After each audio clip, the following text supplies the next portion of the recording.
So, araw-araw po, sinusundo at hinahatid niyo po yung alaga niyo po? Opo. Sa araw-araw ko na lagi kong nagtatrabaho, kasama yung bata. Pero, kinakaya ko. Ano po ang pinakamabigat na sakripisyo niyo po? Nanay ko, may sakit po siya. Bukol po sa pig. Pero naipapa-check up niyo naman po? Sa hirap ng buhay po, Opo. hindi po palagi. Ano pong pinaghuhugutan niyo po? Manalangin po lagi sa lagi.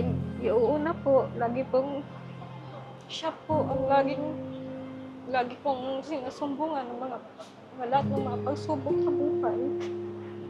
Na sana ay makatulong.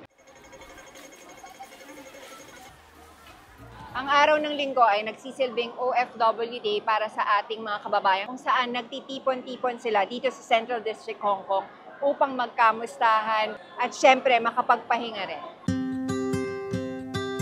So ito palang pagpupuno ng Balikbayan Box, ilang months of hard work po yan ng ating mga kababayan. Kaya ako nandito is ito kasi yung ginagawa nilang technique para po hindi maging bulky yung box.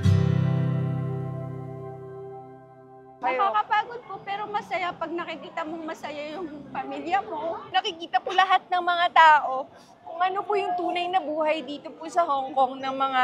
Kala po kasi nila ganun-ganun na ng Apo. saya. Pero hindi nila alam. Sobrang nakakasuko pero hindi pwedeng sumuko po, di ba? Totoo po yan.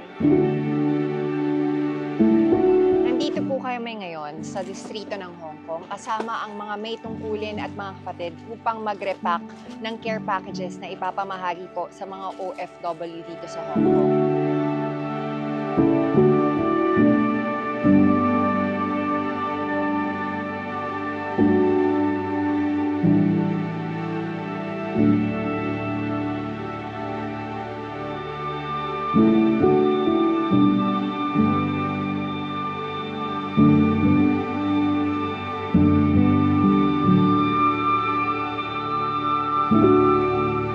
Thank you so much po. Thank you rin po sa Iglesia ni Cristo.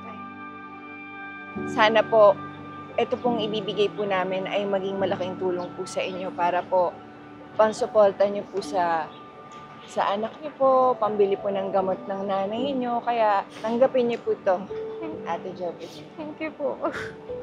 Maraming tulong. Malaking tulong na po. Opo. Ito sa pagpapagamot ng mama. Opo.